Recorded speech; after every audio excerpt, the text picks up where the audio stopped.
Alright, we are back with Rogue Trader. Essentially the last episode, hopefully. Last time I had a power outage, I had to start all over again, so we'll see how this goes. Not all over, but right here.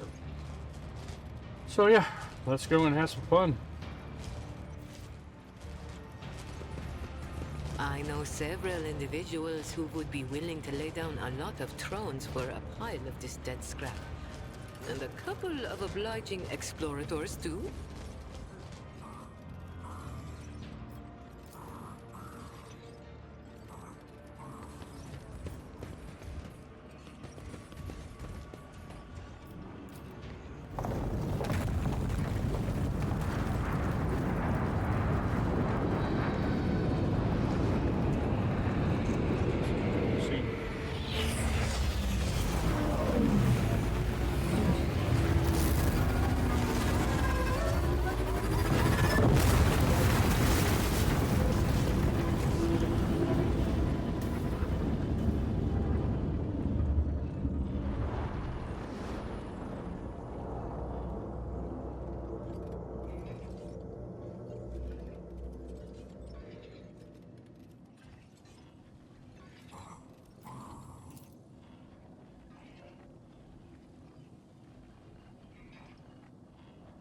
Let's...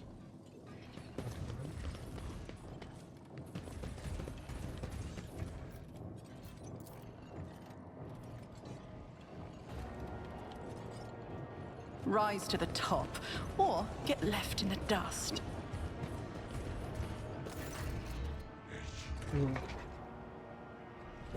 The drawn-out metallic groan form a painful and melancholy melody, but one that oozes with venomous spite. The armored plates sing in an unknown language, and you feel as though the meaning of it is on the verge of reaching your mind unless the monster cuts your life short before that. The grating roar is more like the sound of a metal torture instrument than a sentient being's speech. I recognize a leader and a true warrior in this one. Yes, still a Xenos unworthy of life, but a warrior all the same. I bet this noble madman of battle will fall by my hand. Destroy this creature. The sound of the vibrating metal plates has both the rhythmic malice of a marching hollow hum of misery, the lament of an immortal mechanism doomed to aeons of wrath and battle, or else an impending demise. The salvo from the monstrous cannon is an infernal orchestral chord that makes the very fabric of space tremble. Come! You don't belong in this galaxy! Exterminate on sight. So how many... Okay, none of those guys. I didn't activate those, so that's good. Oh yeah, this is what I did. So I want to take you. You here. How forward can I get you? You here. You here. You here.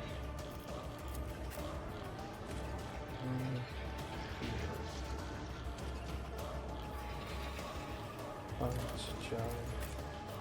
I want to put it in the middle too.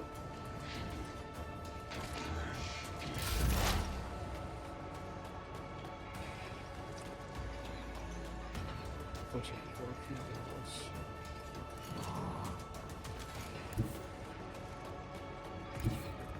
Ow!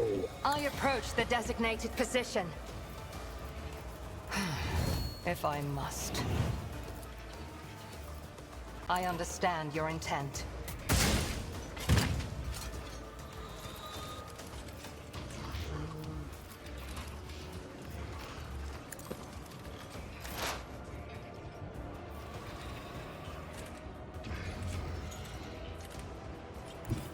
I'm ready for whatever comes.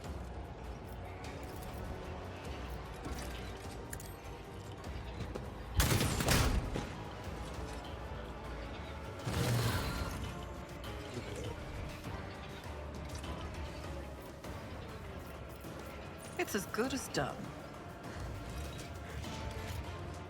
On it.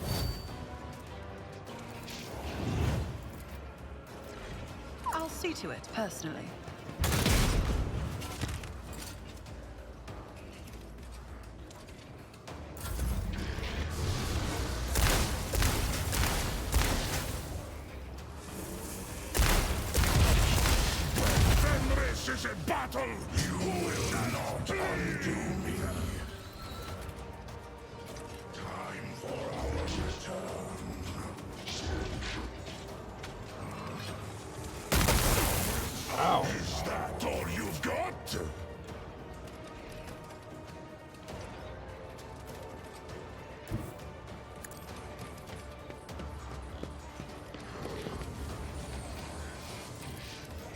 As the Emperor commands, I act.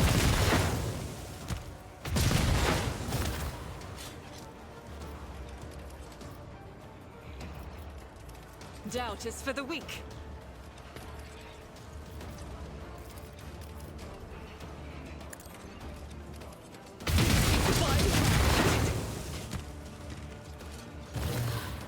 As the Emperor commands, I act. I'll do it. Strike is a prayer. God, she is brutal now.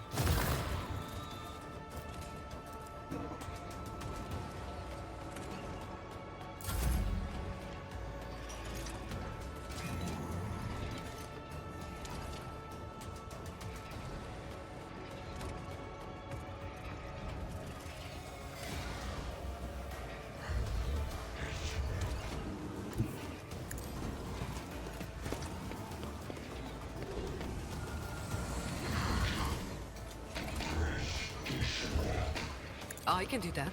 With the right instinct. Jai Hidari. Remember the name. Don't get too cocky. Oh, you're no fun. Never cross a Kazbalikan.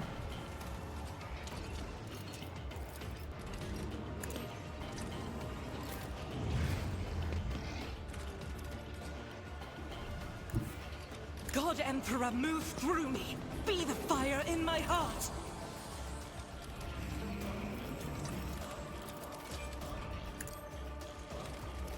Eradicated.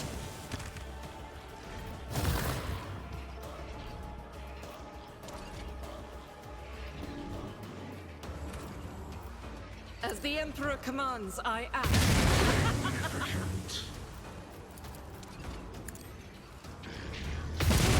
My Emperor!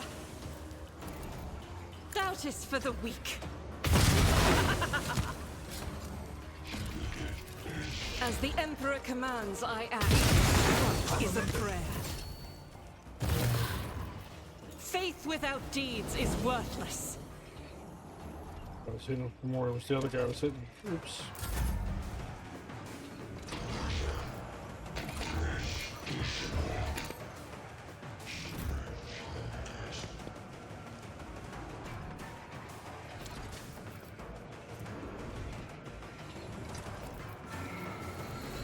I'll make it happen.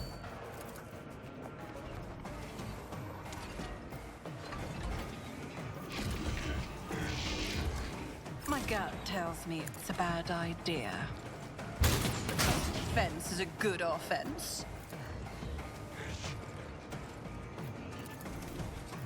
It's as good as done.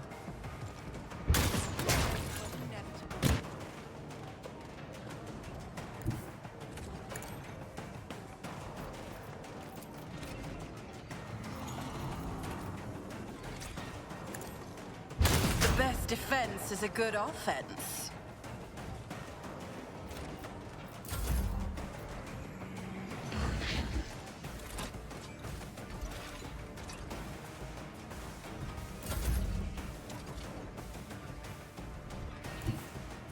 I hunger for battle.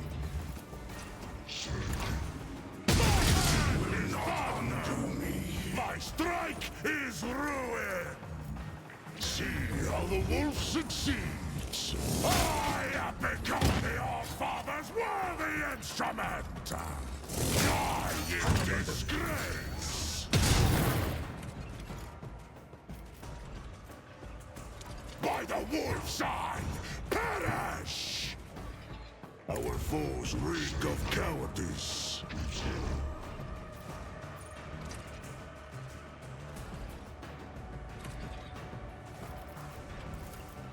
Wolves reign!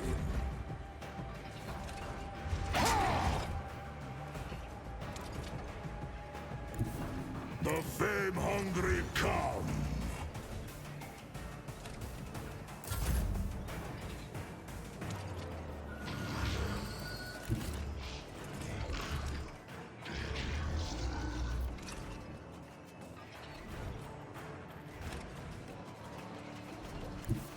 Tried and tested tactics are the best ones. At your beck and call, an exemplary strike.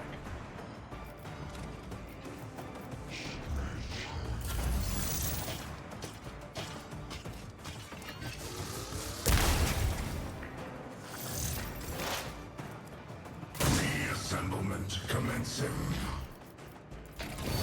If it serves your cause. Insignificant.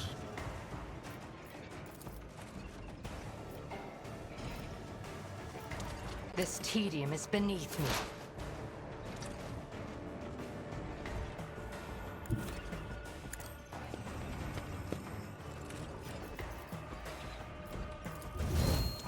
I'll make it happen.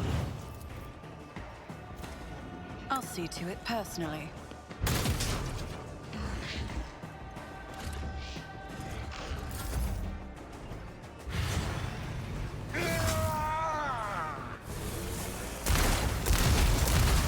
Nothing worse.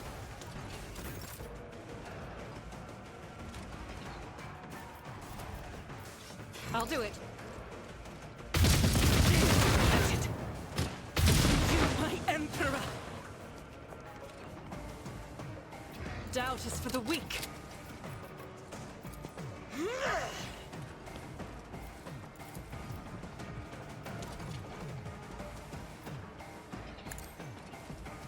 Strike is a prayer. High momentum.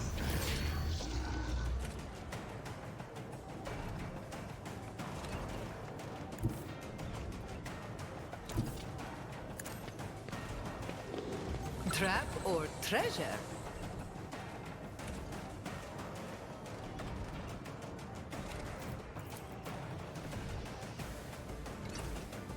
I can do that with the right incentive. You've got a problem, I've got a price.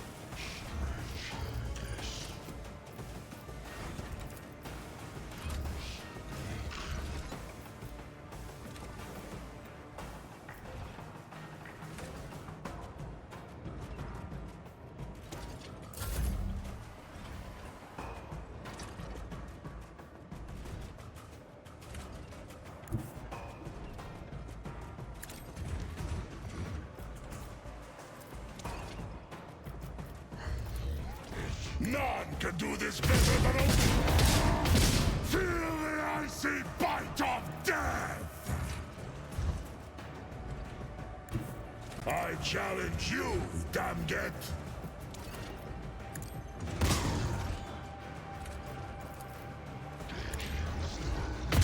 My hand is thunder! My strike is ruin!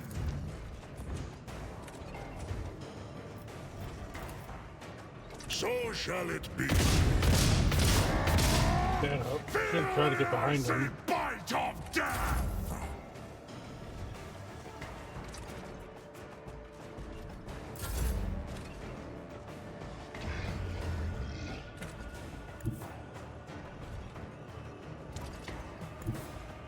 I move as if unseen. If it serves your cause. I understand your Who even ancestors taught you guide to me. fight like this? Pay with your blood in the name of Kael Amensha Kane!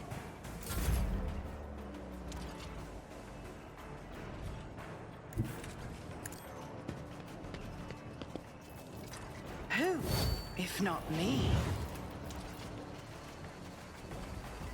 It's as good as done. Consider this a taste of what's to come.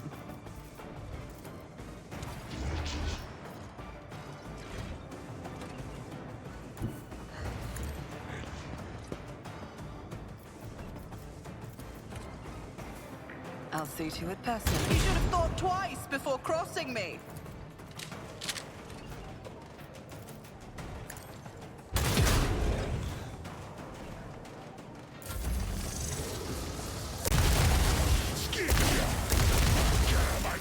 Strong! Rejoice in battle! I'll do it. As the Emperor commands. My blood is all but gone. I'll do it.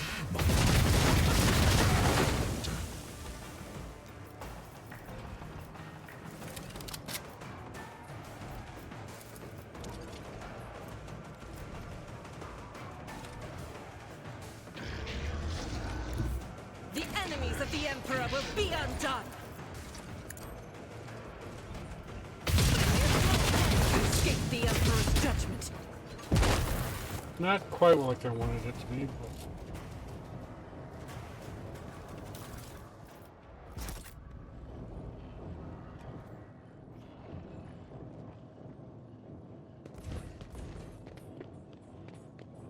but not terrible.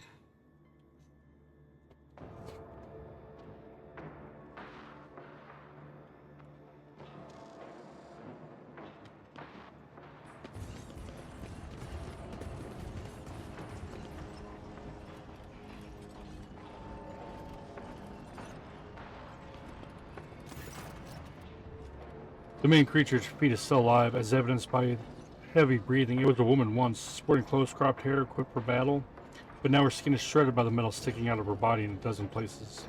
Hey, can you hear me? You, who are... that coat of arms rings a bell. Von Valencius, I'm not as surprised to see you as you may think. Who are you? Panakia Calabergia, Inquisition acolyte, and, by the grace of Lord Inquisitor Calcazar, the warden of Epitaph 1 covert facility, or whatever's left of it. What happened to you? I've been having trouble sleeping lately. Oh, you mean the metal things in my body? I have no idea. Looks like something has gone terribly wrong in the crypt. The Auspex detected some unknown radiation, and then everything went crazy. The Xenos didn't feel like sleeping in their coffins anymore, so they started trashing the place. In the pylon I was standing next to me suddenly grew a dozen tentacles, and one of them grazed me. I blacked out, and when I came to, it looked like I tried to give birth to a shuttle. I'm looking for Calcazar. Where is he? At the facility, in the crypt, making preparation for the emergency launch of the operation's final stage. At least I hope so. Or else he's already dead. And now that I think about it, there are enough reasons to assume the latter. What facility? What operation? I guess you're still young if you don't know that in the world. Whenever the big boys and girls say the word facility, that always means colossal secret weapon capable of destroying worlds. That's all you're going to get. It'd be very disrespectful of me to spill a secret that so many have given their lives to protect. I see. Have I sated your curiosity? Then I'll like my favor return. There's a pack of Eho in my breast pocket. Give me one, and you can keep the rest. Feeling very generous today. Tell me, why does my coat of arms look familiar to you? Oh, I should know. It was on the uniform my agents wore, the ones I sent when Calcazar took an interest in her ladyship Theodora's retinue. They didn't wear them for long, though. When I presented Theodora with Calcazar's ultimatum, she purged her retinue of our operatives. Fairly certain Theodora would have preferred to have my head as well, but the Lord Inquisitor called me here to guard his treasure cave. Just in case Theodora decided to return for what she thought was hers, or the Drukhari started causing trouble. The Drukhari have come to this world? Why? Ah, the Xenofreaks, my favorite partners. They had a crucial role to play in the operation that you mustn't know anything about. Their visits to Epitaph have left me with so many unforgettable moments. We ordered not to fire them first, but to split them into atoms if their skinny asses deviated so much as a single degree from their approved flight paths. I swear, as if those fools were trying to get shot at with their half-witted provocations. They even had a nickname for me, the Almost Witch, a compliment, I guess. How did your people infiltrate Theodora's retinue? A feint, deception, game of double and triple crosses. When they told her they intended to take revenge on Calcazar, she believed them. She was just too eager to get back at the Lord Inquisitor for taking her clever Archmagus advisor, Amernat. Do you know Conrad Voigtfear? Not sure if he's still alive. Back then, he was Theodora's master of whispers. In theory, he should have been the one to put my operatives as spies, but instead, he thought they were his chance to pull off a brilliant plot and prove to Mummy how great an heir he would become. It's true what they say about blondes. Every other one is thick as mince. And what was the ultimatum he gave Theodora? Merely a message saying that her dirty secret was now our dirty secret. She was the first to visit Epitaph, and she found something here. Something too good even for someone of her exalted status. Rogue traders are not allowed to have such toys, and I relayed the most exact coordinates, down to the last digit after the decimal point, to the Lord Inquisitor. Well, I'm Theodora's heir. But excuse me for not looking surprised. My facial nerves seem to be partially paralyzed. But I gathered as much. I'd hardly mistake you for our spectacular void She-Wolf. After all, and if she were still alive, she definitely would have come here in person. So you're the heir? Well, at least it's not Conrad. Why does no one from Theodora's retinue remember her visiting this system? I can give you two versions of the truth. The sugar-coated one and the honest one. Sugar-coated version is that once Theodora realized just what she had in her hands, she deemed it a matter of utmost secrecy and mind-locked the memories of all members of her crew. The honest version, she mind-locked the important people and disposed of the rest. Theodora depressurized compartments by entire blocks, casting any unwanted witnesses out into the void. She needed to free up space in her holds for the spoils anyway.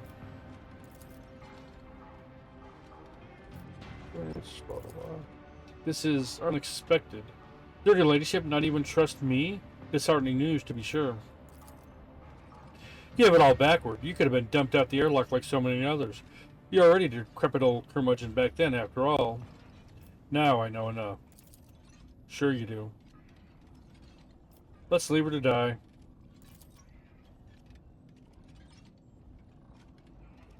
Her lips move slowly as if trying to whisper something, but the shock mutes them, turning her voice into a gurgle. Her body, mindless and desperate, is only prolonging the pointless agony by clinging to it, its last bleeding shreds of life. Alright, so that's progressing into the facility. Is there money to be made?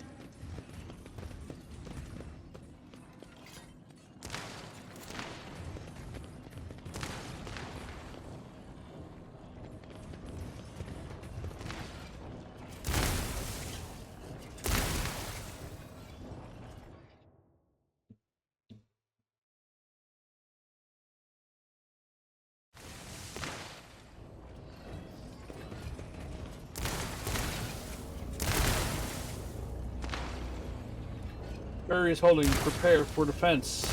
Name of the Golden Throat, hold the line!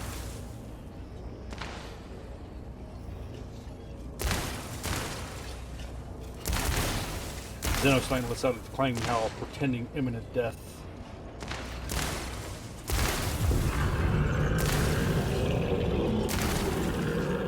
Your kind has no right to exist! Oh, we're focus fire on that buffer.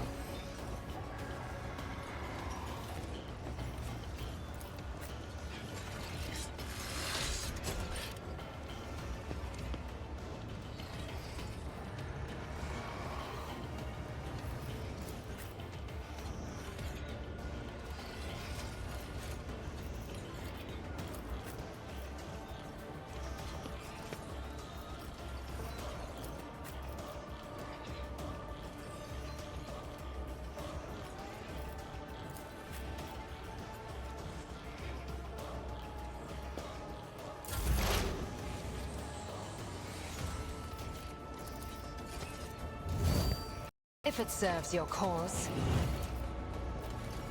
This tedium is beneath me. No weakness is hidden from my sight.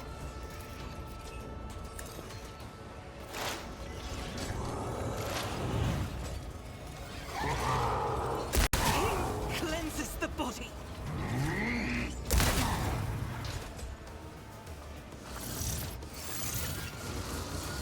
Born predator does not become prey!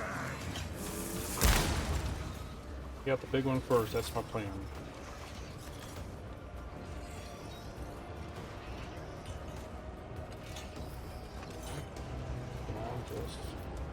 It will be done.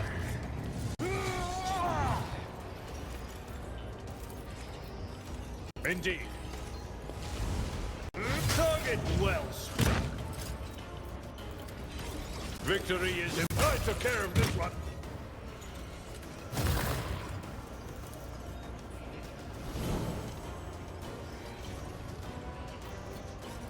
It will be done.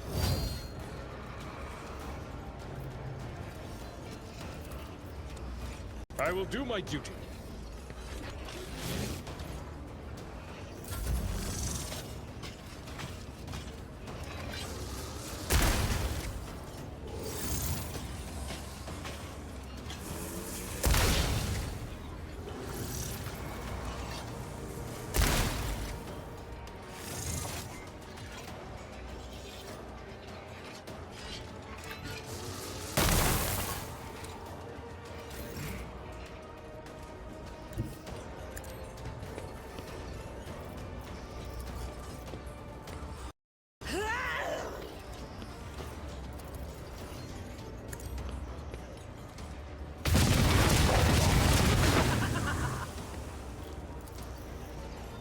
As the Emperor commands, I act.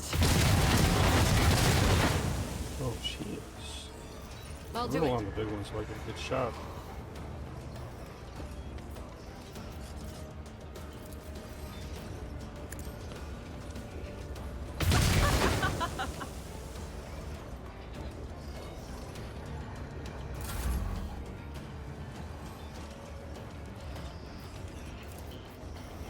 I can do that with the right in Jai Haydari. Remember the name.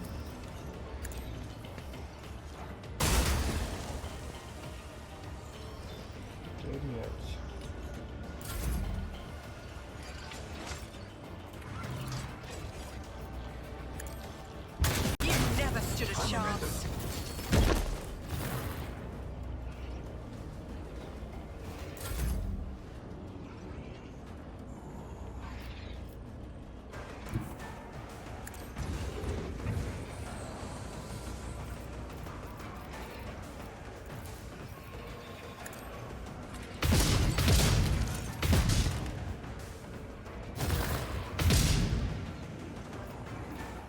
Fenris shoulder!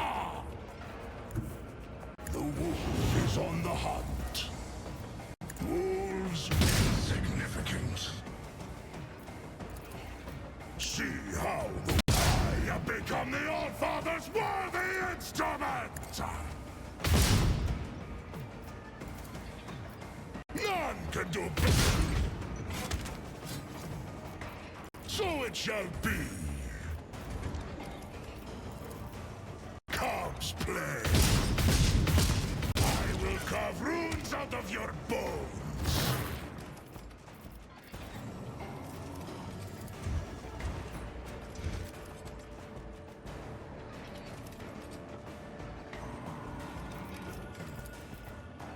So shall it be. Feel the icy bite of death! Our foes reek of cowardice. High momentum.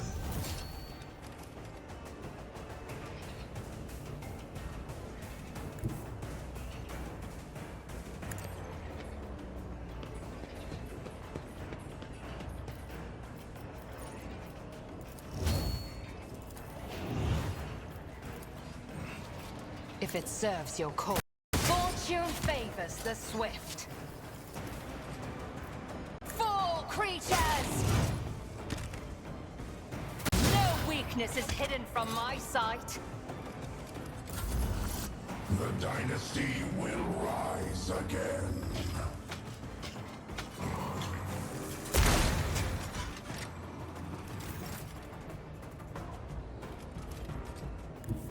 A tactically sound approach. Indeed. Reduced to dust.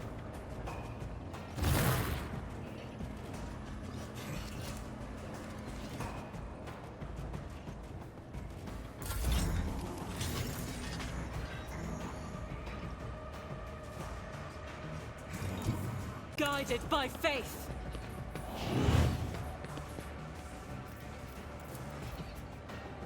Doubt is for the weak.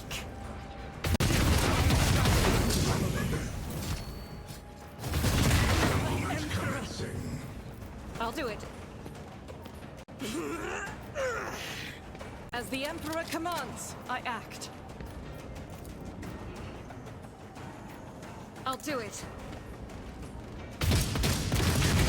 Not undo me. I am his will made manifest. As the Emperor commands, I act. This is why I was chosen. I'll do it. You're my Emperor!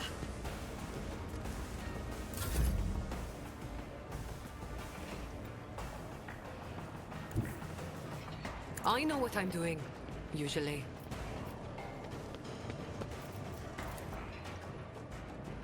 Tell me, and it is done.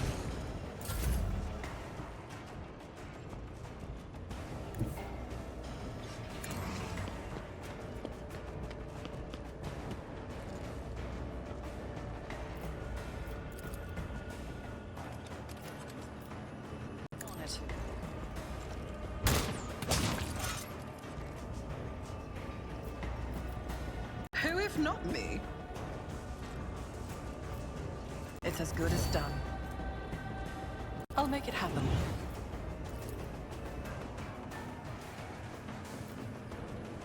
On it.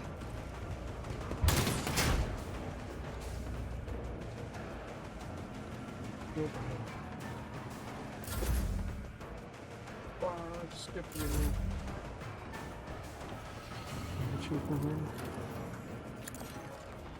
I hear you moving. No more. The colossal warrior's formidable underframe can no longer bear his weight. With armor plates clanging, his great bulk slumps. A deep sound full of rage and tragic despair is born in his chest.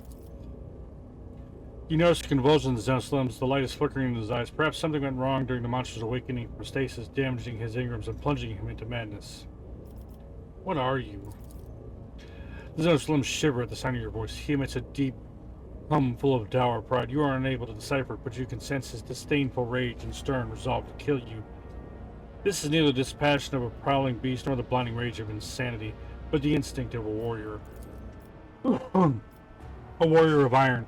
A sentient of the tomb of the ancient ones, a child of the Ngir, Stardevours's, and an eternal enemy of the Asrani. Iliad grips the weapon in her hand tightly, as if expecting the terrifying warrior to spring to life and attack at any second. Your watch is over.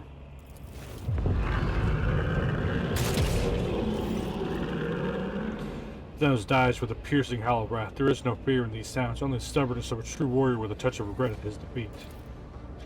Camera rumble comes from somewhere deep inside the crypt. As soon as the green fire goes out in the fallen warrior's eyes, the glow of glitz upon the walls becomes chaotic in disarray. Something just broke irreparably in this crypt. Alright. We're back. I just leveled up. I actually didn't go anywhere. I just leveled up. I saved the game and stopped recording, re-recorded, and picked it back up just in case power outage, so I don't have to replace huge chunks. So that was like almost 2 hours into this and almost at the very end when it lost, so lessons learned. So let's get in here. Keep your wits about you. Deactivate to see a Lord Inquisitor expecting the rogue trader below.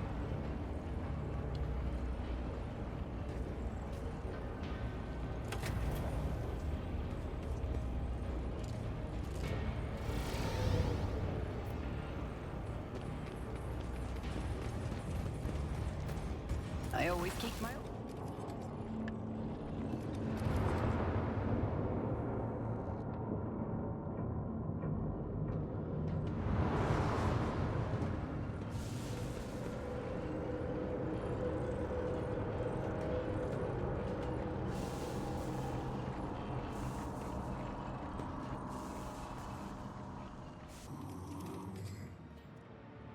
Okay. Always keep your eye on the prize.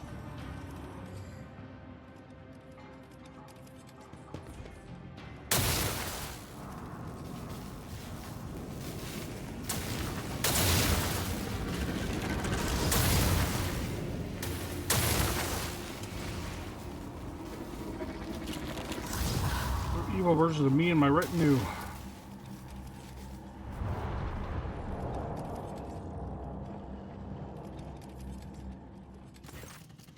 Reality bubbles before you and bursts with an agonizing shriek. A few silhouettes now stand in your way. 3 of them seem to have your face, and if the differences are striking, each has been marked by other accomplishments and different experiences, making you feel like the protagonist of a tale about a pair of twins separated at birth. The righteous reflection.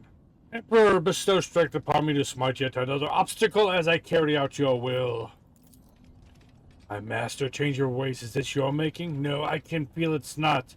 You are not playing tricks on me. You are sending me prey for a great sacrifice. Is there some ironic lesson in what is going on? Should I be looking in the mirror a little less? Perhaps try to look at myself from the outside? Or is this a hint that I am my own worst enemy? I shall ponder this in my memoir.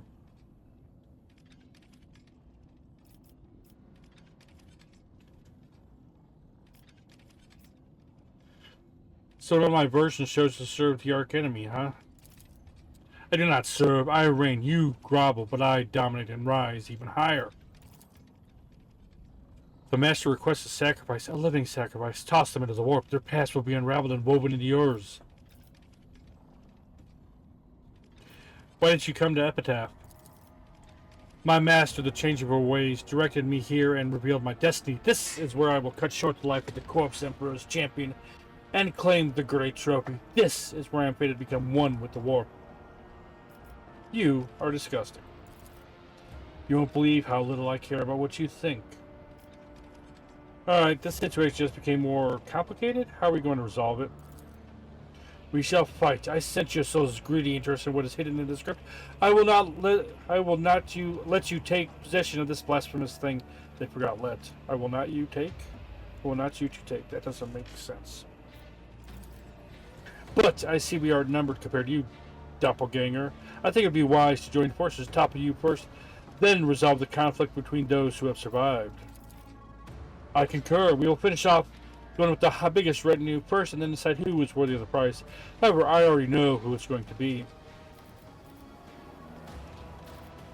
This version of reality has no need of you. Farewell, the ones never meant to be. Killing yourself is a peculiar form of martyrdom. Martyrdom in the name of prophets! You will beg for mercy, and I will grant none. To arms!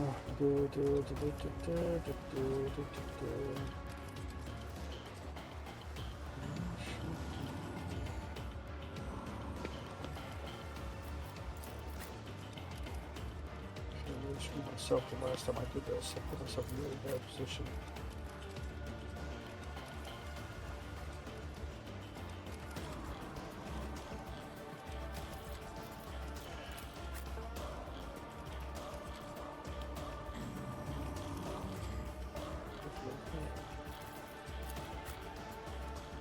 I'm gonna keep you in the middle.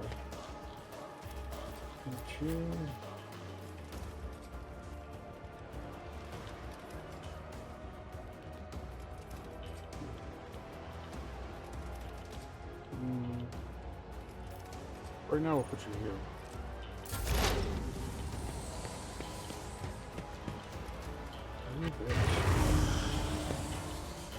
Is that all you've got?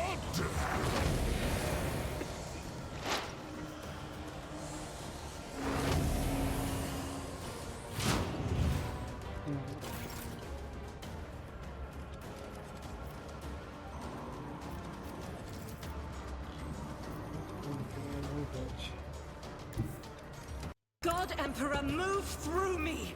Be the fire in my heart! I was chosen! Doubt is for the weak. Faith without deeds is worthless.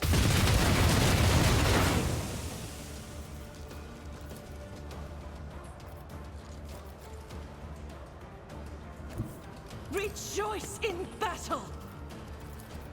As the Emperor commands, I act.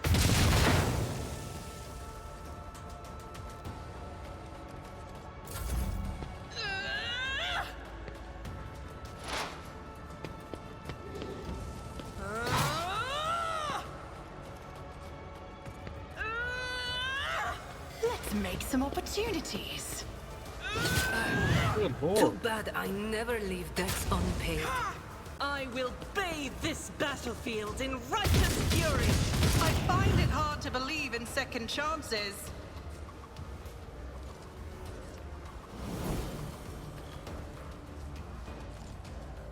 My soul shall become like fire.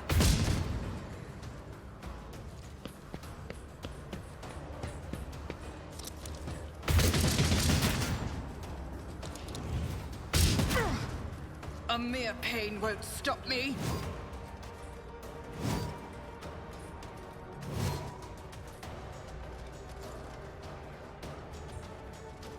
Don't let your guard down. I'll make it happen.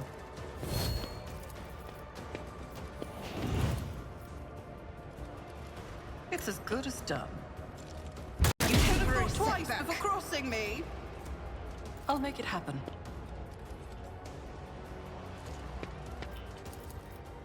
I'll see to it personally. The best defense is a good offense.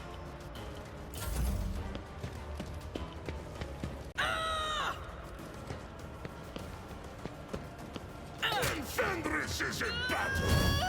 Oceans bleed.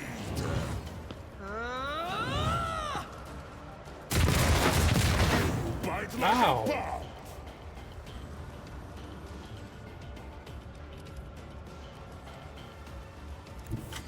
Swift and silent.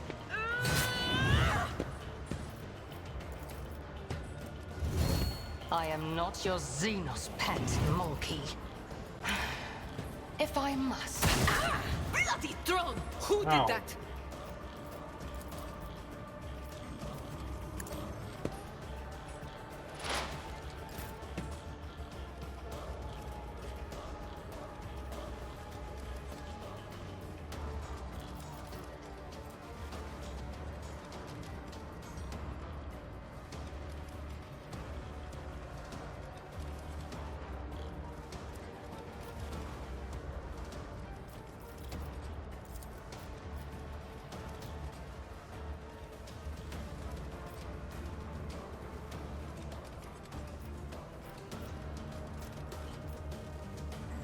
I can do that with the right incentive.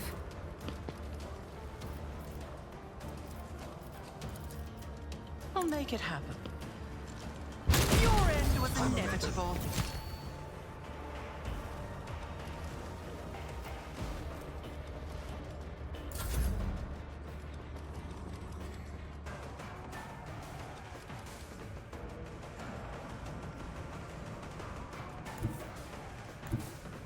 A moving target lives longer.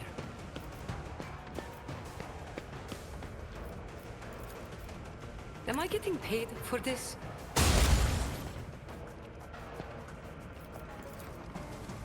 You've got a problem.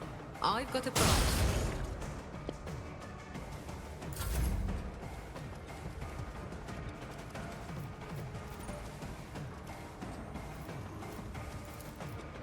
Wolves reign. I have become the All-Father's worthy instrument. See how the wolf succeeds.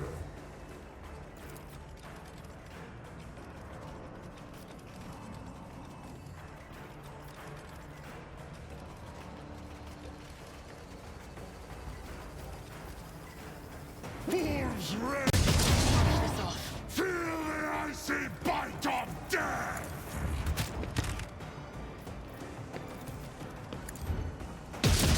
Pain won't stop me. My strike is ruin!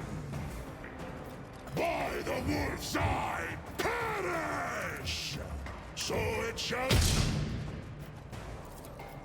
None can do... Wolves! Can't Feel the catch my icy breath. bite of death!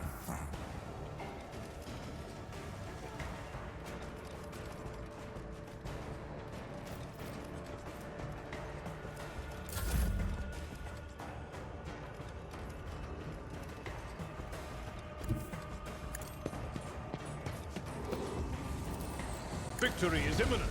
I took care of this one. Momentum. We'll rule the stars themselves.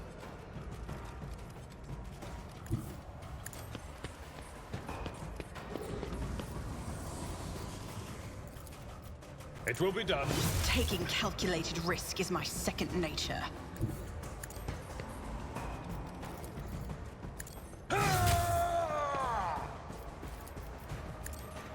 Target Just well. standing.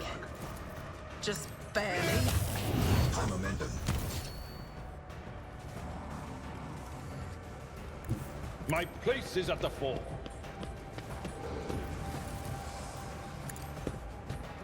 Can I fall back now? At your beck and call. I feel cold. Not cold.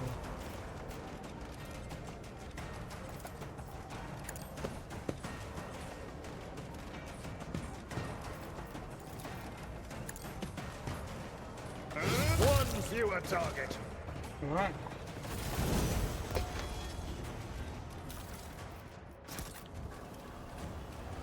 Put our gear.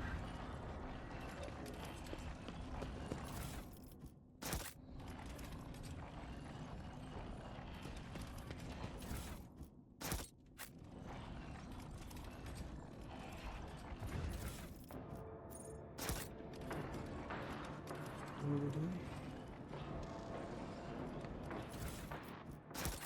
can get all the language.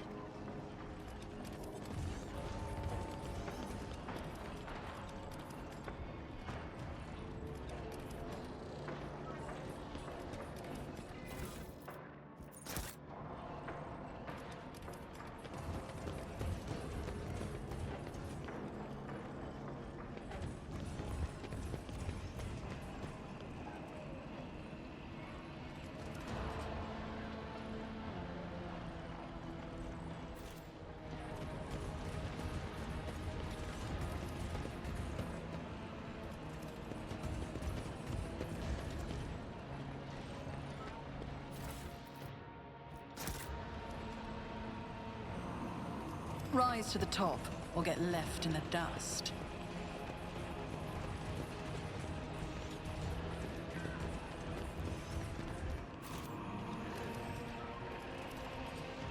Is there money to be made?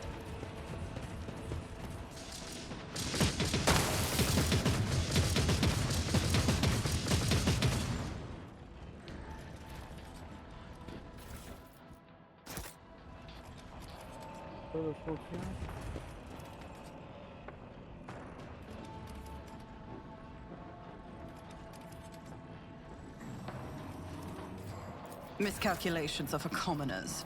I don't make mistakes. I make profitable learning experiences.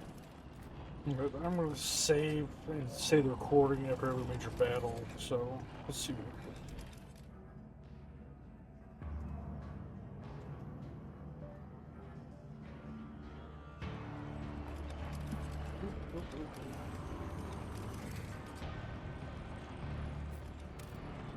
I don't want to. I always have a backup plan. So.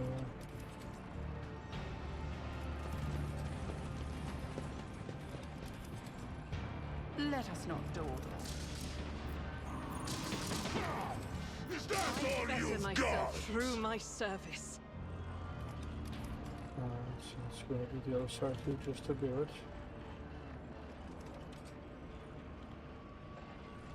I always keep my options open.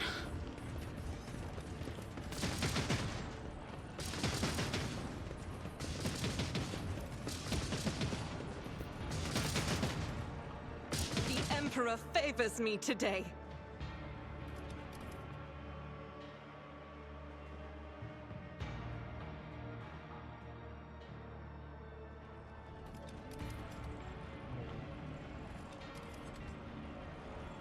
Rise to the As I top, said, it had or the- get left in the dust. The loot.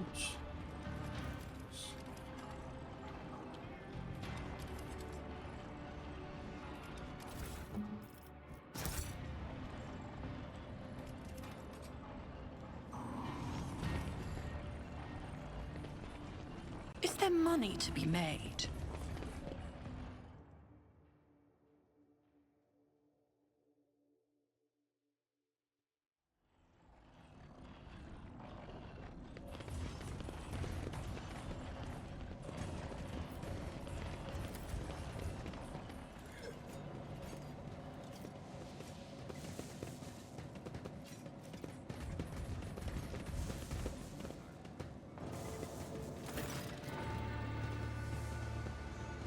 I see that you not heed my warning, Selena Voidstar.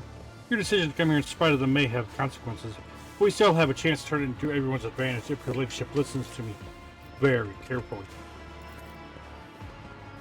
With all due respect to you, Lord Inquisitor, I shall ask you to refrain from any further threats directed toward the blessed rogue traitor, lest you face repercussions from me. How courteous of you to warn me, Master Versarian. I will remember your words. The line you are treading is a dangerous one, Calcazar. Stop this madness. You are the one who is attempting something mad and dangerous by acting with insolence towards me. By the Emperor Selena Voidstar, I am in no mood to squabble with the rogue traitor. Not even with your recently installed ladyship. Is that what you are here for? What is it? We call it a shard. Yes, as you have noted quite aptly, it is the reason I am here. This construct contains an ancient, or rather a pre-ancient being of cosmic power. They are called the Satan. The entity is currently trying to escape, and I am here to collar it. No one in this world is capable of taming the power of the true Yingir. The Star Devourers, and if you think even a small imprisoned part of one of them is going to yield to you, you are mad, Monkey. Mad and short-sighted. Of course the Inquisition wants to collar it. How typical. Throne, damn it, even I can see that no good can come from this grok shit crazy plan. What is this Satan shard, and what is it doing here? A specimen of an ancient predator race, devourers of pulsars, who feasted on star systems. Reality itself bent to their power, but many millennia ago an ancient Xenos race managed to defeat them, shatter them into pieces, and lock them away in prisons like the one you see before you. Yingir were no mere predators, Monkey. They are not just another sentient race. The ancient tales speak of a great war between the Yingir and the Old Ones. And in that war, the Yingir found allies to whom they promised unbounded gifts. You have seen them, Elentok. Your species called them Necrons. The Yingir granted them everything they needed to fight their enemies, but their largesse came at a price. Tricked into a state that was neither life nor death, the Metal Warriors served the Star Devourers for eons, until they finally rebelled and confined their masters to prisons such as this one. Do you wish to be tricked by their power too? Your unsanctioned Xenos has a point, Rogue Trader, which isn't the same as saying she's right. The Imperium will harness this creature's power and turn it against our enemies. And you think you stand a chance against such power? Do you mean to say that a human is not capable of such a feat? But I am not just a human. I am an instrument of the Emperor's will, one of many, and the Imperium is omnipotent. If I were to fail, another would follow in my footsteps. That is how humanity makes the impossible possible. With the hands of particular people in particular circumstances, your skepticism is unwarranted. And how will taming this creature help save the Imperium?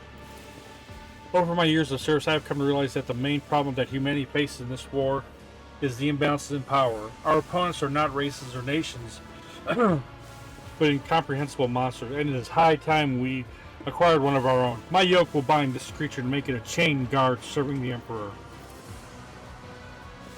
That is not the full extent of my vision. There are other shards similar to this one scattered across the galaxy. I plan on seeking them out and finding them all inside the earth. Your conquered monstrosity will bolster our defenses. Did I miss it?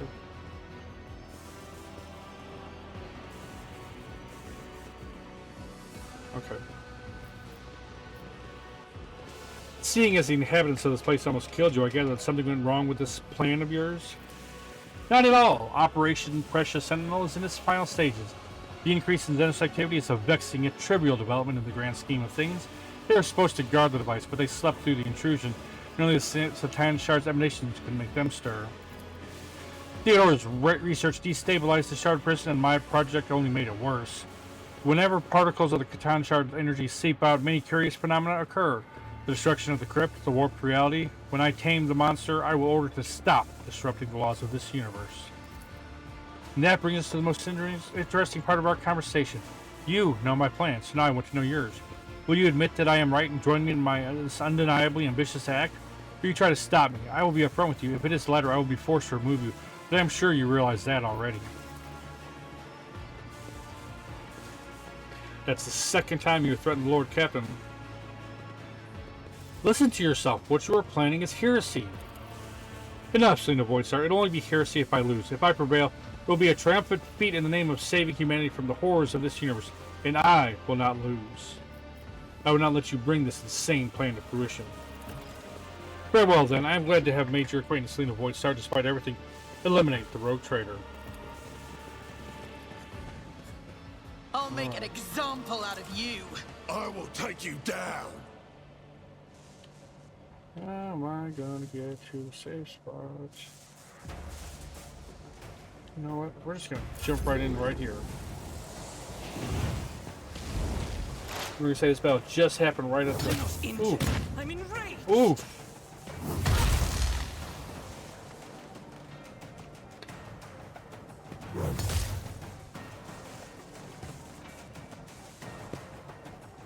Let's get to it. Let's make it quick. Gotta be close to having 500 dodges. Hold on.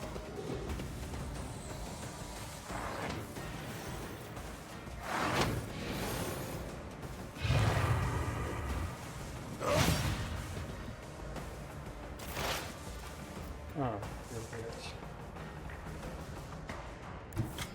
I move swiftly to strike.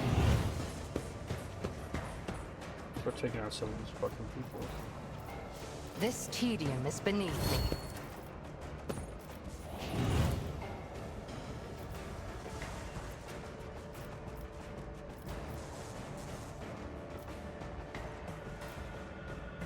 I understand your intent.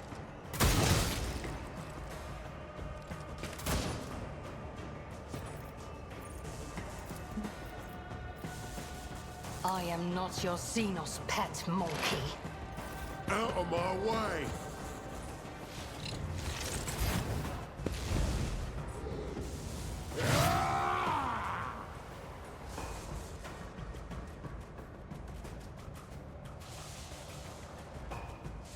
Good Lord, you have a lot of health.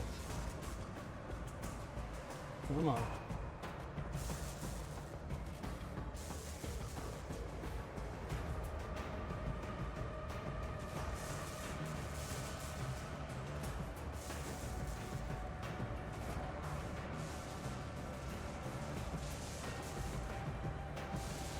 Here we go. Let's get to it.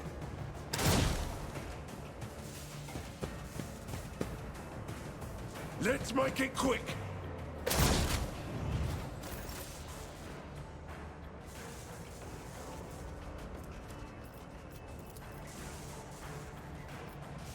See how it disgrace.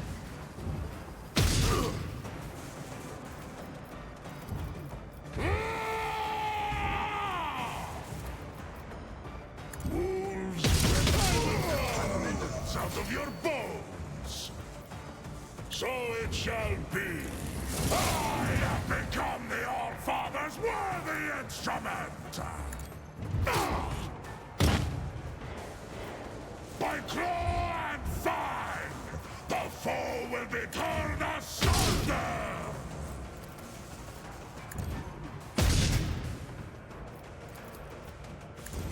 My hand is thunder. My strike is ruin. None can do this better than a warrior of the All-Father. So shall it be.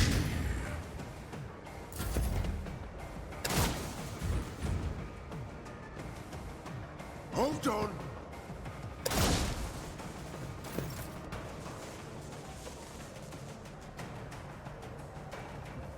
How do I want to do this?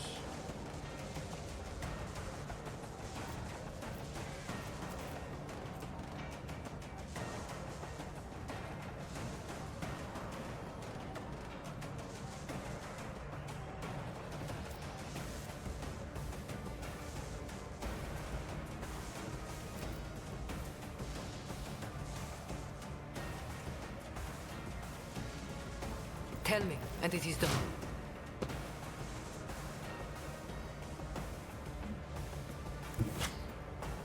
Living on the edge. Okay, now I'm really riled up. Don't get too cocky. Am I getting paid for this? Never quite fair. Momentum.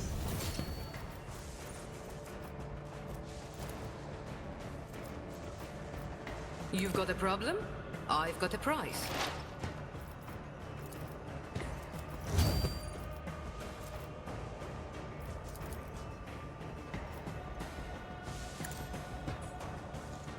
I deal death with my hands. Oh, I got two. Sweet. Stop hating me, Ashmag.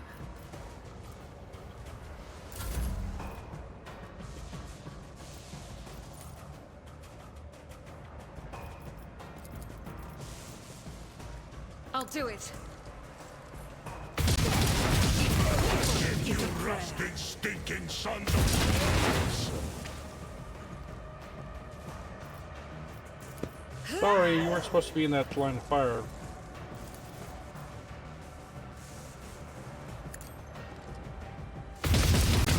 My ears are ringing. Doubt is for the weak. As the Emperor commands, I act. I'll revert to more conservative tactics. I'll do it. In thy light I stand, and thy light I crave. Faith without deeds is worthless. Low momentum. In no time. By the manner of their death, we shall know them. I'll do it. Not like this. Should have stayed back, Shireen. Doubt is for the weak. The Emperor's judgment. Protect the fallen. I'll do it. Not dead yet. I will avenge you. I'll be back. Work is a prayer. In no time. Don't you die on me now! As the Emperor commands, I act. High momentum.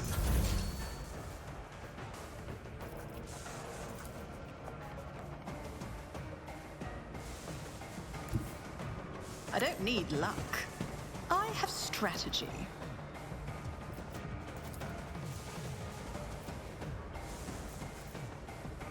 I won't stand for it. I am ready for whatever comes. On it. It's as good as done. I'll see to it personally. Here's my perfect moment! Who, if not me?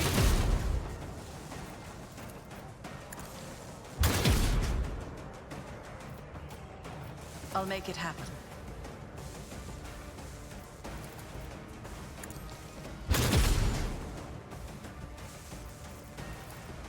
It's as good as done.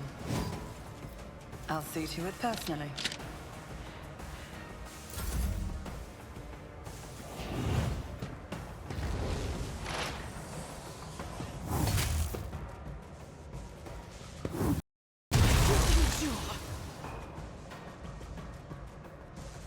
Pain cleanses the body. Out of my way! Ancestors guide me.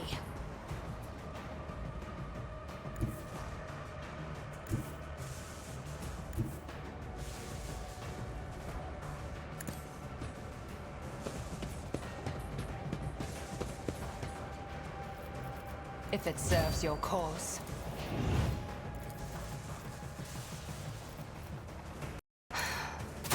Hear you moving. No more. Blasphemer.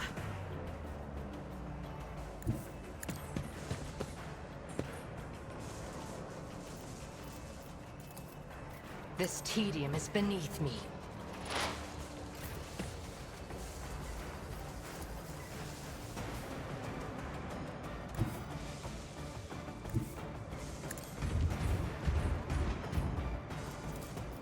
See how the wolf succeeds! Feel the icy bite of death! So it shall be.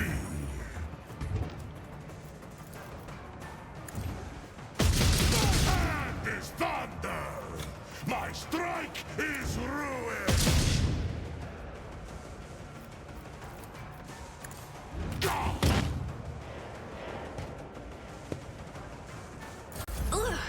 Kasa. Think I hit a button.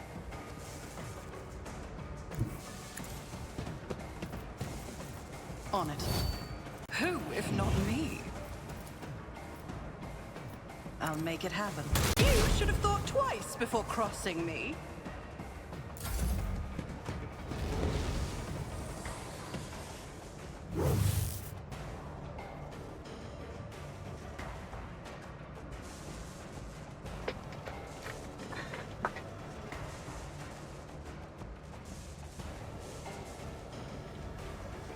Come on, Xavier.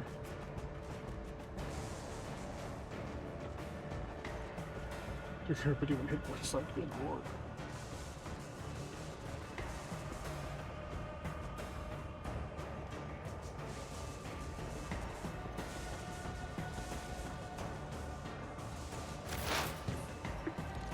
No weakness is hidden from my sight.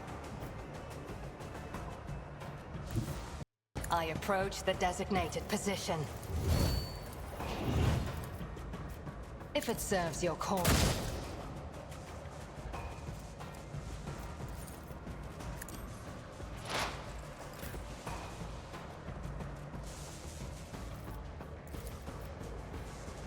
I have become the All-Father's worthy to someone listen.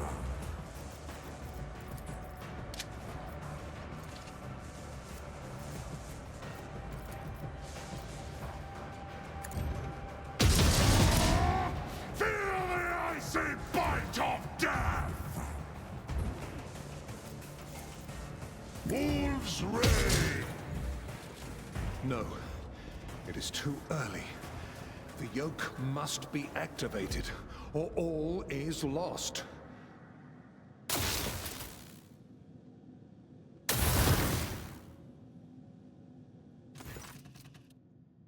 An invisible yet clearly tangible aura of power envelops the figure clad in robes of a tech priest. It is all the more baffling to hear a youthfully excited voice from under the hood. This is it, the place of our origin. It was your strike and your wish to escape your prison that begot us. But it is you, Selena Voicer, who truly ushered us into this world, so let us meet our abominable precursor together, when it is ready to break free. Greetings, Nomos. We are out of time. Now it escapes.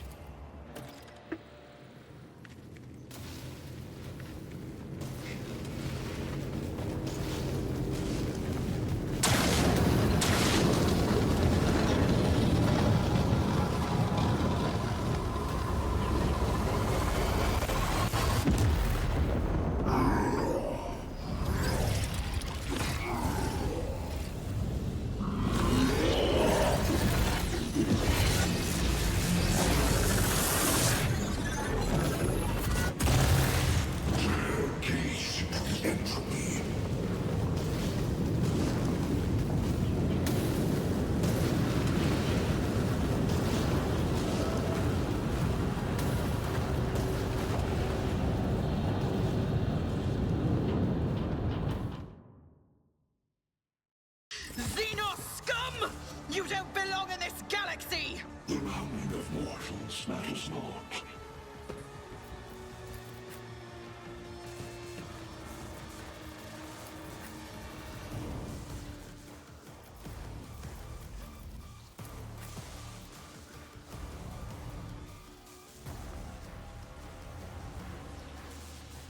$6,250 hit points? Have you lost your mind? Holy jeez.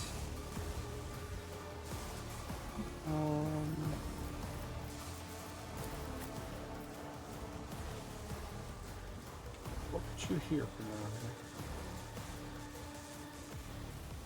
Where's the other?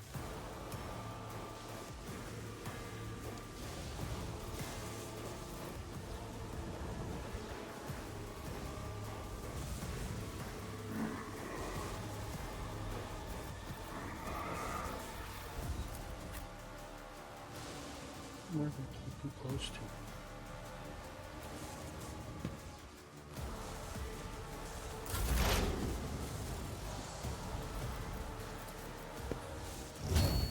I am not your Xenos pet, monkey. If I must. If it serves your cause. This tedium is beneath me. Fortune favors the swift. Cannot damage a star.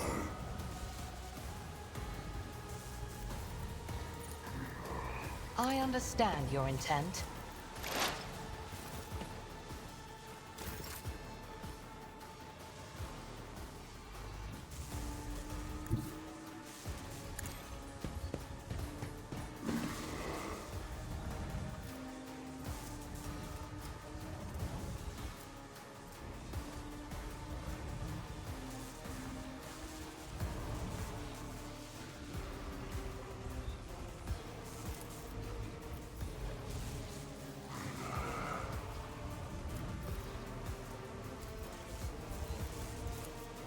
Faith without deeds is worse. It's why I was chosen.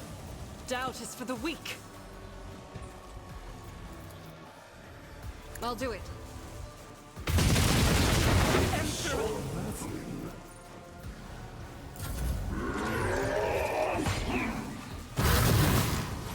Great, that's what I was worried about. What just happened?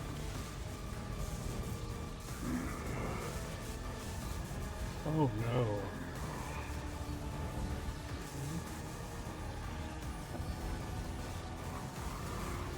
Alright.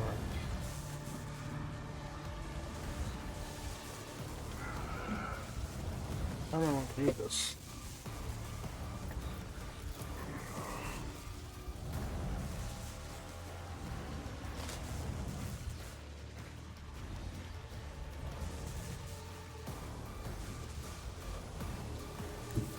I hunger for battle. So it shall be.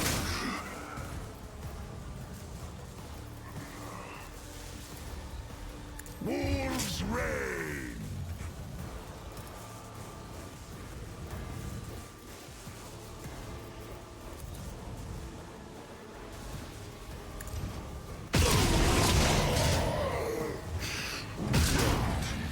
Feel the icy bite of death! Contradictions. See how the wolf succeeds. I challenge you, Damget. My hand is thunder. My strike is ruin.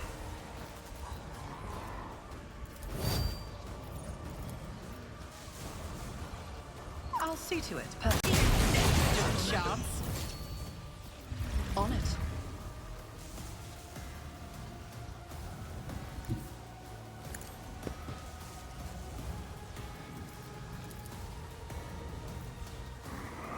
I'll see to it personally. The best defense is a good offense. You should feel honored to witness this.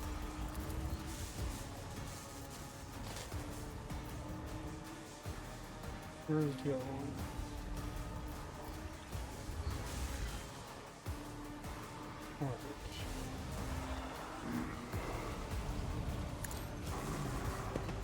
You should have thought twice before crossing me. Who if not me?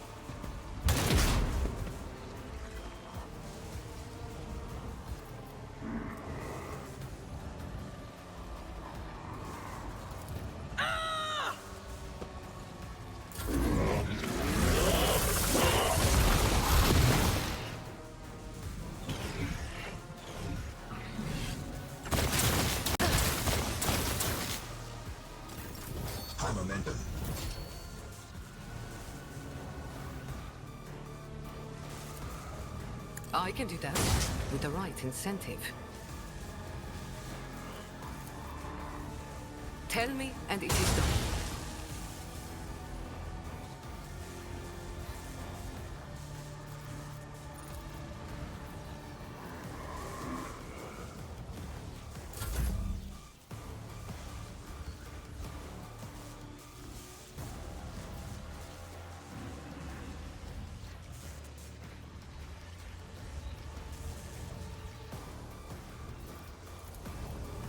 Indeed. Target well struck.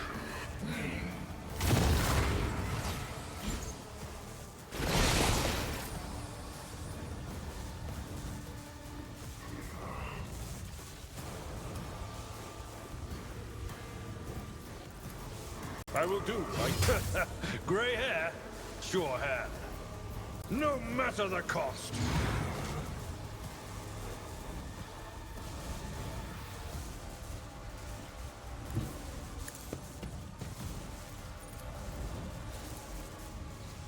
At your beck and call. Opponents cannot damage a star.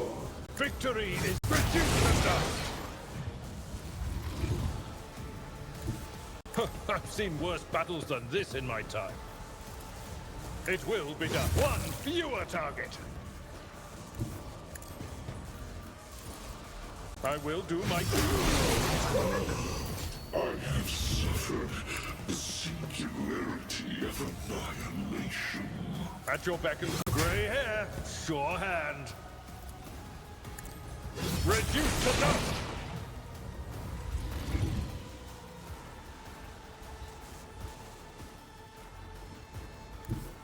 Follow my lead.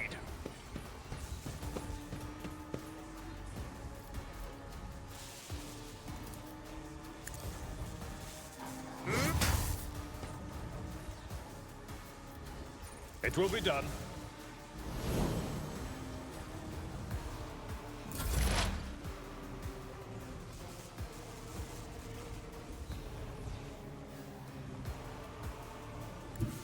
Just designate a target.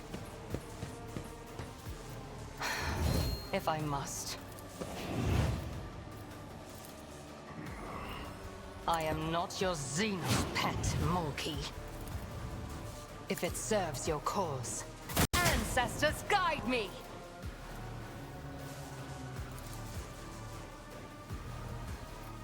Pay with your blood in the name of Cain Amentia Cain! This tedium is beneath me.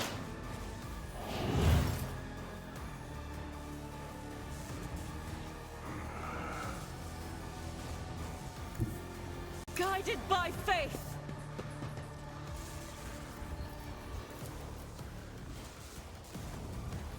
As the Emperor commands, I act. Don't you dare leave us now! God damn it. Faith without deeds is worthless. Doubt is for the weak. I'll do it.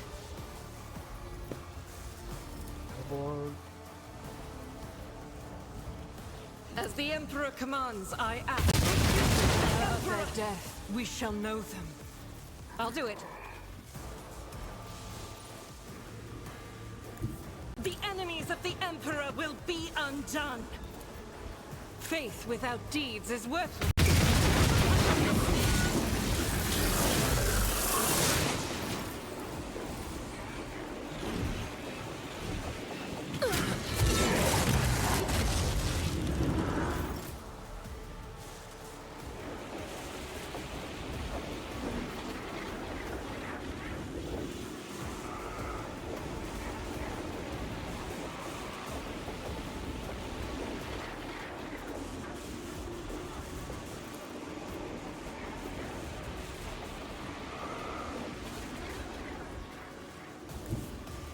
The fame-hungry come.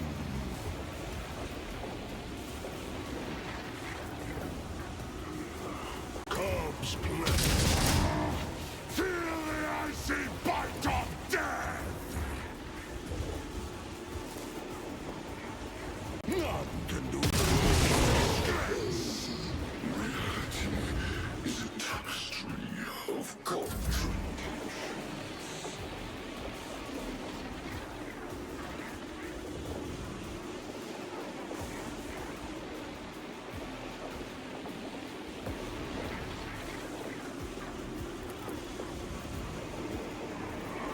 I'll make it happen. On it. I'll see to it, personally.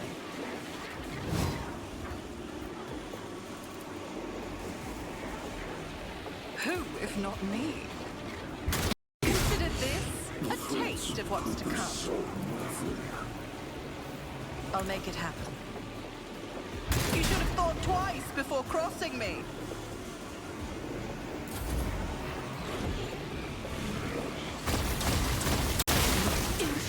I'm enraged!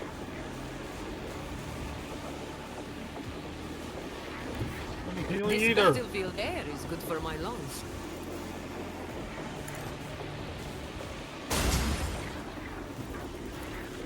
Am I getting paid for this?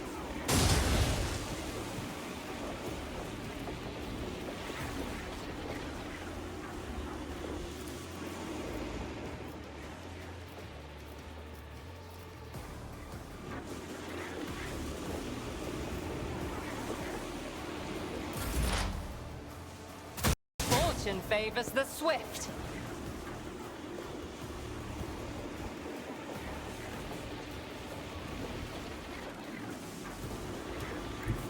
Swift and silent. If it serves your cause.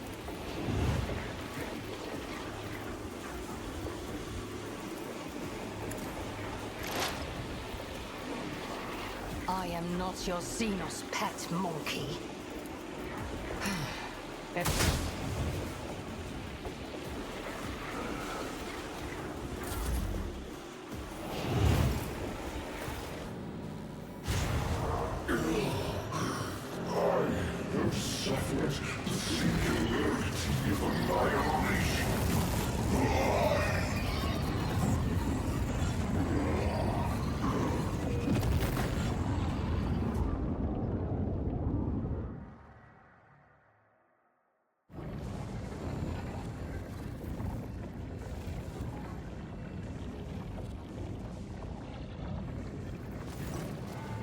The ancient monster struggles against the energy manacles of the yoke. It's impossible power that makes reality itself burst at the seams is now being forced into a compact dungeon, cork by cork, returning it to a cruel and painful non-existence in the moment. It could struggle harder, but something is hindering it.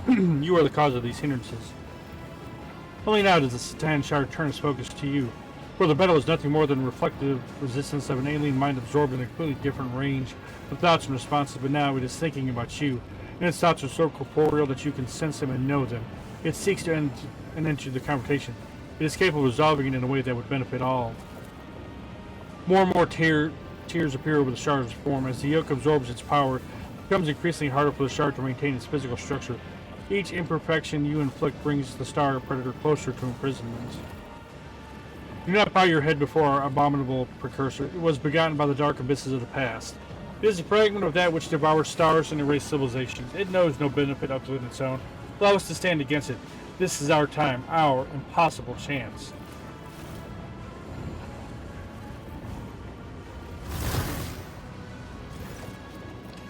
Another layer of reality cracks. The figure appears before you. Her. After giving you a probing, appraising look, Theodore permits herself a slight smile.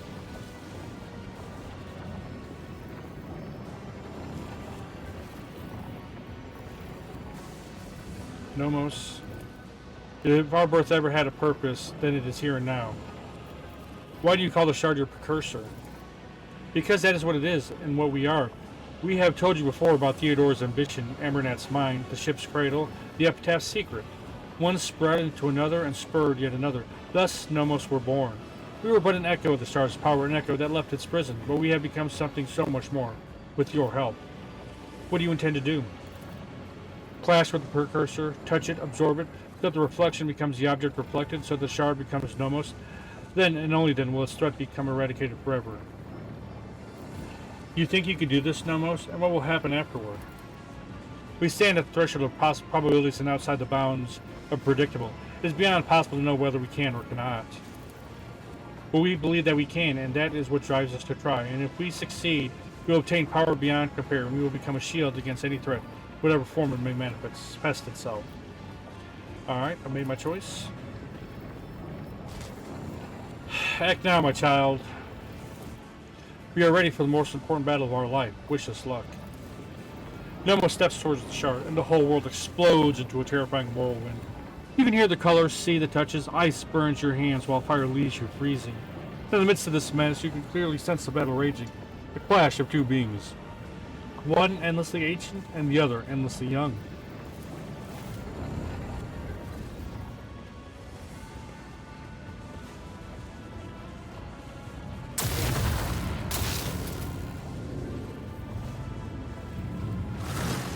The power of the Satan Shard is such that it redefines the very notion of power, but it has a weakness, one that you can see only now. With the Shard and its rival standing face to face, the Shard is just that, a Shard. It is incomplete, it is not whole. It cannot be what the Satan was before. What opposes the Shard is something entirely different, an undivided, sentient being with a clear purpose in mind, akin to a well-aimed arrow. The one who fletched and loosed this arrow was you. The battle goes on, and on, and on, outrunning the course of time, but you do not need the gift of clairvoyance to know who will emerge victorious.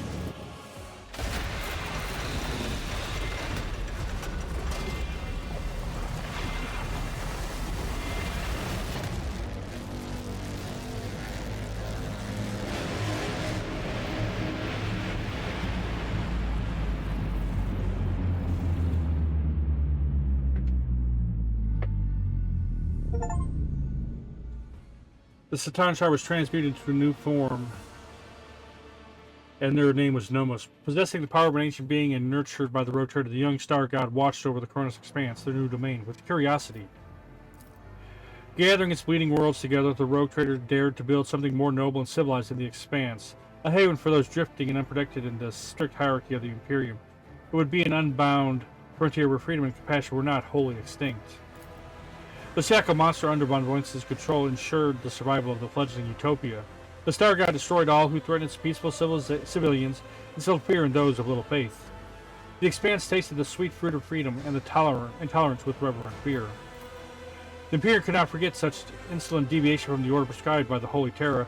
The Von Valencius dynasty was accused of sedition, formation of their own empire, an invasion fleet gathered at the Calixtus sector, and the lifespan of the young utopias was as short as its creators. Protecting the young kingdoms of freedom, Nomos created dimensional barriers that cut the Cronus Expanse off from the Imperium more soundly than the Great Rift. The humanity of the Expanse was left in isolation, relying only on themselves. They either had to build something new and different from the Imperium, or fall to the horrors lurking in the darkness. The ideals of Selena Voidstar von Valencius was committed to were alien to the Imperium, but close to the hearts of many in the Expanse. Anyone who could not resolve a dispute or was denied justice rushed to the palace of the Rogue Trader in search of mercy. Having lost its leader and lacking a worthy successor, the Corda dynasty began to weaken. The grim legacy of the abominable Asibus revealed itself, and the Protectorate fell into chaos. Grasping claimants tore the defenseless demesnes apart. The era of Caligos' cruelty and wrath came to an end. Only then did the many terrified witnesses of his vile crimes step forward to recount them. Memories of the good, prosperous years under the wise rule of Caligos Winterscale were eclipsed by the legacy of his innumerable and bloody crimes. Yvain Winterscale underwent his magna accessio and became his dynasty's new Rogue Trader. Many said that noble Yvain lacked firmness of judgment, yet he had more than enough trust. Even those who were unworthy of it, the young Rogue Trader did not forget those who had saved him from the Ricard system, or the favors that House von Valencius had bestowed upon the Winterscales. Oh, I forgot I did that way long ago. The cult of St. Drusus continued its indefatigable struggle to spread the faith around the Expanse and expose the vile transgression of authorities. The stronger and wealthier a planet was, the lesser its rulers wanted to see the black-clad preachers. Riots and assassinations pushed the cult to the place where it felt most confident, the frontier. Hieronymus Doloroso remained the most revered priest in the cult of St. Drusus. He turned no one away, hearing confession from pirates, bill drafts, deserters, beggars alike. It might have been one of those undeserving wretches who infected him with the rare form of leprosy that robbed him of his sight, yet his heart could always see the corruption in the souls of his repenting children. In the following years, the Cognizance fleet slowly deliberately left the explored systems of the Expanse for the furthest remote region. Observation stations and claimed worlds were abandoned. Even Euphrates II became derelict. Statistical divination warned the fleet's conclave of the grim events awaiting the Expanse. They decided to deliver their fellows from the coming storm, yet they did not share the truth with the laypeople. The schism of the discontinuing cycle engulfed the entire Cognizance fleet, and soon the Civil War was over. Disregarding the commandments of their forefathers, the explorers started down a dangerous path of new comprehension, creation, and revision of procedures and algorithms. The fleet was united once more, and in its unity, it was ready to stare down the horror standing in the way of the catechism of maintenance and operation. Magos Dominos Opticon 22, one of the first to hail the return of the Messiah, took the helm of the Mother Squadron of the Cognizance fleet, unquestionably embracing the teaching of the discontinuing of the cycle. He personally saw to the crushing of any renegades who do not accept the Messiah's word as truth, and earned himself the identifier Chrome Scourge. The crisis of the Expanse dealt a serious blow to the business interests of the Fellowship of the Void. Having no powerful allies, they retreated into the darkness of frontier systems. The hard life they faced there forced them into a new tribe, furious, wild, and willing to do anything for their survival. They swore to return and retake what had once been theirs. Feel a lot about that. The first command that Rizza issued after her miraculous rescue on Footfall was the complete extermination of all worshippers of the dark gods among the Fellowship of the Void. The old pirate wanted to find another way for her people to survive. The former renegades hoped to live by the law, working as mercenaries and traders. When it seemed they were finally on the path to a peaceful life, the Imperial Navy conducted a flash raid and destroyed all their ships. Those who survived the bloodbath were publicly hanged. Wow. Violence throughout the Expanse put many on their guard, and as a result, Casbalic Commission's business declined. Even rumors surfaced among the cold traders about a so-called commission that had made it through the Maw and into the Expanse. Its professed purpose was to audit best assets and take measures to restructure operations. These words carried with them an ominous threat. The Imperial Navy was wary of the rise of the Von Valencius. They saw themselves as dogs guarding the flock of the Emperor's subjects, and there was a new master of the pack. Therefore, the dynasty was watched with the utmost diligence, the utmost fear that one day they would have to go to war against the rogue traitor. Chartist Captain Austerius Thorfast founded the Thorfast and Companions Merchant Company, excelling in trade and acquiring a substantial escort fleet. After 3 decades, he traveled to the Maw to return to the Imperium in hopes of obtaining the fabled warrant of trade. It is not known how that venture ended. When the rogue trader's apostasy became apparent, the Imperial Navy fulfilled its duty and fought the Von Valencius dynasty. The Battle of Dargonis ended in a resounding defeat, and the surviving ships fled to distant systems. Disheartened but not broken, the captains vowed to rebuild their force and plan raids into the apostate territory. Dargonis continued to grow for 2 decades until a terrifying rebellion put a decisive end to its prosperity. A genetic athema known as the Gene Stealer cult infiltrated the hives of Dargonis, tried to take over the world. Millions were exterminated and purged, and street battles destroyed many hives, setting Dargonis back centuries and depriving it of its chance to become the capital of the Expanse. Kiabagama washed off the stain of its former defilement, but not the dark memory of it. The sacred halls were never silent, and production rates became the supreme law. The glory of the Imperium was forged in the blood and sweat of its toilers, and the millstones of the manufactorums ground its workers down by the thousands. Even in death, the souls of its servants dared not step away from their machines.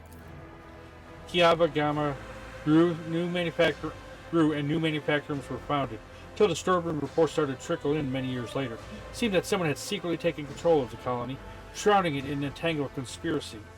Neither inquiries nor threats to tech priests or executions helped. Someone in the shadows was weaving their web and making secret plans. Janus was conquered, Xenospheres exercised, and the wilderness was subdued. The fields grew until they covered the entire planet, and billions of tons of provisions were harvested there. Janus had become the breadbasket of the Expanse. The threatened would be to condemn millions to starvation. The nobility of the Expanse appreciated the idyllic conditions of the pearl-like paradise world. White castles rose above the agro complexes and their mud, and the shining knights of Janus gifted the sector with many a hero who covered themselves in glory. 5 years after the Epitaph campaign, Vivo 6 died out as a result of an unknown scourge that came from beneath the ground. Convicts and overseers were poisoned, mangled, or just disappeared. However, the slave barracks were quickly repopulated, for there was no shortage of outcasts and criminals in the Expanse. Thylestone grew and continued to draw believers to it under the enlightened rule of the rogue trader. Alas, not every soul among them was pure. Preachers of degenerate interpretation of the imperial creed, false prophets and madmen also came hoping to find a flock on the holy world. Fighting dangerous heresies like the Neopian sect led to bloody purges that earned Thylestone a grim reputation. With the backing of the Casbella Commission, Octaviana became the new liege of football. All of those who opposed her leadership died in an accident when the Promethean canister on the Adeptus Amesicus suddenly detonated in the middle of negotiations between crime lords about the station's future. Octaviana was unharmed. She had left the ship several minutes before the explosion, purely by chance. She opened a new bar on an asteroid previously known as the Legis Palace. Ha! The changes the Von Valencius dynasty brought to football endured into the station long after. Whorehouses opened by the rogue trader saved many hungry and homeless from death. Unfortunately, this disrupted the station's delicate ecosystem. No longer freezing to death in empty compartments or tormented by epidemics, those who lived in poverty on footfall began to choke the station, leading to a sharp rise in crime. Organ traders, illegal augment specialists, and savage gangs of Anvers proliferated. The Rakad system turned into a purulent wound of corruption, poisoning the Expanse. The surreal energies of the yawning warp legion held its planet together even in the absence of the gravitational pull of the star, defying the very laws of existence. Immense depravity took root on Rakad Minoris and poured out into other systems with vile glee. The people of Rakad Minoris, saved by the rogue trader, eventually found a new home. The colony of New Rakad was found at the edge of the Von Valencius de Metz. For a short time, the world was a place of equality, as there were almost no aristocrats left to enforce any kind of hierarchy. But within a generation, everything had returned to business as usual. Yesterday's serfs assumed the burdens of authority with pleasure, as well as the right to mistreat those of lower rank. In memory of this world and all who perish on service or met a fate worse than death, construction began on the orbital slipways of Footfall, and of a glorious cathedral ship to be called Rakad's Sacrifice. The miraculous fusion reactor powered its engines and cannons, fueling them with the fierce power of the motive force. With the fall of their unholy Patreon, the Edge of Daybreak, the cult of the Final Dawn perished as well. Every cell of the cult was hunted down and eliminated. Rumors that some worshippers of the ruinous power had managed to get away, hiding the writings of the warp-banished lord under their robes, were baseless. Left without a mission or a leader, the word-bearers retreated to the depths of the Immaterium. Their last act of vengeance was a bloody assault on Footfall. The populace of several asteroids was exterminated or enslaved. The statue of the God Emperor was badly damaged. Rumors of the rotting remains of an Eldari craft world spread around the expanse. Explorers, privateers, Kazbalic agents, and anyone hungry for easy money all rushed to frontier systems to vie for a piece of the prize. Some were swallowed by the warp, while others perished in skirmishes with their rivals. The most skilled and fortunate returned empty-handed after decades of searching. The colossal ship, as big as an Imperial world, simply vanished, as if it had never existed. The legend of the forbidden treasure lived on, and continuing to bring daring souls to ruin. When news of the death of the Master of Flesh reached him, Sharaneki sent what was left of the Eldari ships to the most distant stars of the expanse. There, hidden from human eyes with xenotech and sorcery, the Eldari carried on their humble existence and even managed to establish a few contracts among trusted Monkei, who helped the Xenos in return for knowledge and technology. Eldari from the fallen craft world Krudarak, who once traveled through the darkness of the expanse in a desperate attempt to gather the remains of their kind, were becoming a rarer sight. Even the most skillful Kazbalica agents and audacious bounty hunters, with knowledge of Xeno settlements on the edges of the expanse, could no longer find their trails. Squads of Eldari Rangers suddenly appeared on different worlds and disappeared abruptly without shedding a drop of blood. Their purpose remained an enigma. Somewhere in the underside of reality lay Kamarag, woven from manifold other dimensions and illuminated as always with the light of stolen suns. Its streets ever filled with screams and agony. Any misfortune experienced by the Dark City became another scar on the appalling face, lost among thousands of other vile blemishes. As long as pain pulsed in its blood-soaked spires, the insatiable, unshakable Kamarag continued its fight through the webway, along with its unchanging ruler, leader of the Cabal of the Black Heart and the most dangerous of all Drukhari, Esdrubal Vect.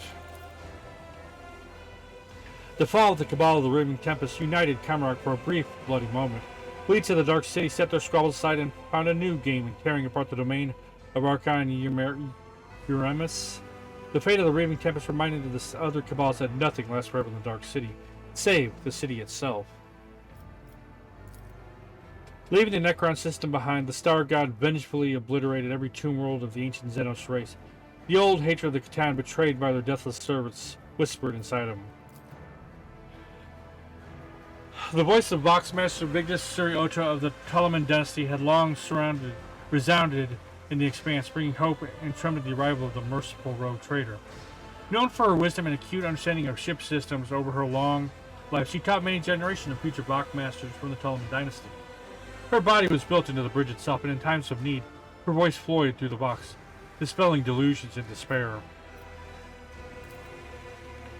After years of dedicated service, Master Helmsman Raver was granted, despite his objections, a privilege of rest.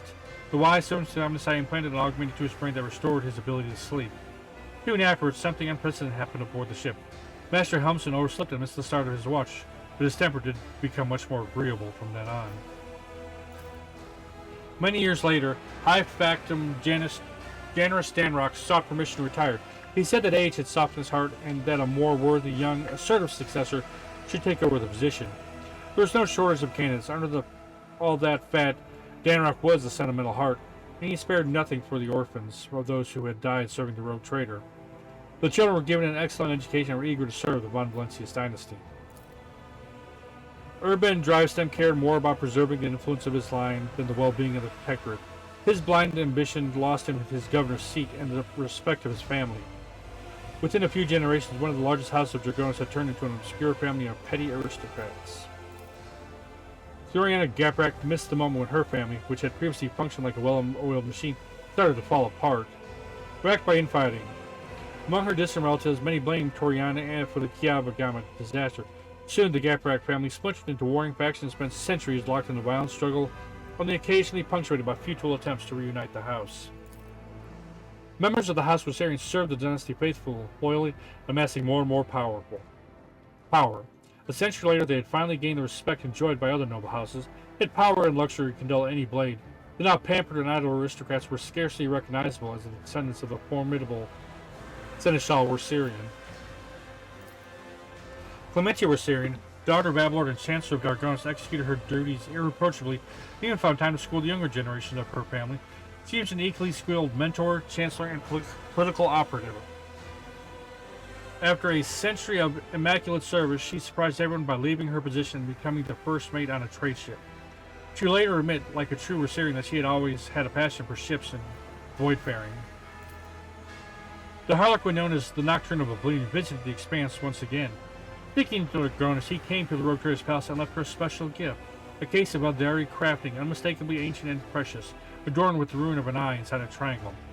Only the Lord Captain knew what it contained. The Harlequin kindly warned her that he was drawing the Von Valencia's dynasty into a deadly dance of shaking doom, that all will freeze within the threads of terror or loom. Then he promptly departed, and, not without reason, a few hours later, assassins from the Dark City appeared following his trail and were mercilessly killed. Their armor bore the sign of the Cabal of the Black Heart. After months of searching, Dargonis wardens found the remains of Achilles Scalander on the lowest levels of the Hive. Drukhari artifacts and records discovered beside him indicate that the agent of the Inquisition had been compromised and was working for the Xenos.